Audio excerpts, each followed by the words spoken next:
Peter Ponzol, the designer and developer of the Antígua ProOne saxophone, the saxophone for the 21st century.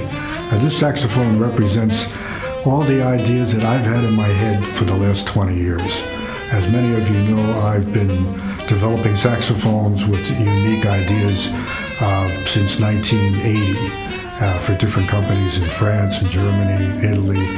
And this is the culmination of those ideas plus the ideas that I had that could never be done before. And they're all out this saxophone, everything. One of the first things that I did for the ProOne was to develop a completely new neck for the alto and for the tenor. But the tenor particularly has a slightly different angle. A lot of tenor saxophone necks cause you to play like this, which closes off your windpipe and makes for a lot more resistance. This, just a change in the angle, makes you open up your windpipe, and there's a much freer sound that comes from it. We have found a different kind of brass mixture that is very similar to the brass used in the French saxophones from the 50s. It has a little more copper, and it's just a warmer sound with a lot more projection than most of the new saxophones.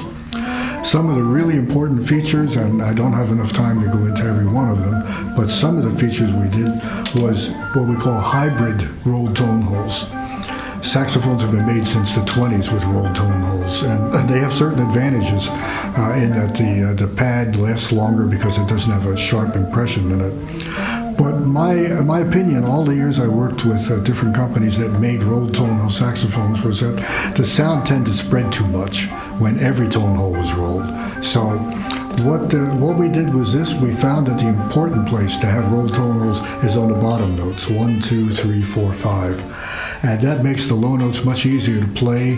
The pads last longer, and we still have here regular tone holes, and what that happens there is that you have the advantages in the bottom of the rolled tone holes, but you have the same directness without the sound being too spread.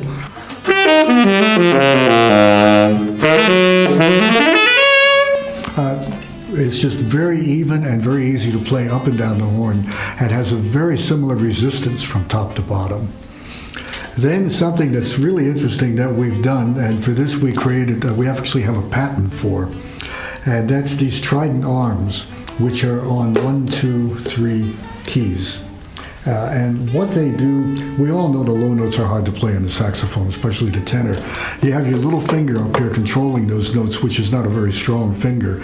And then it's moving a mechanism, a linkage that goes all the way down here. So if you don't have absolutely the right pressure on those keys, they tend to vibrate and flutter open a little bit, even though you don't realize it.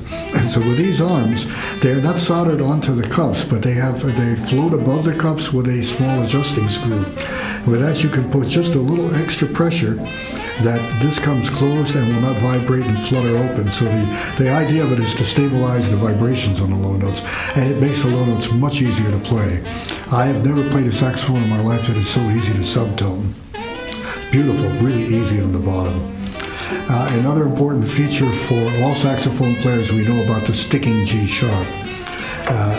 This small lever makes the G sharp come open. You play it in the regular way. This has no effect on how you play it, but it lifts the G sharp key up and can't stick. It must come open.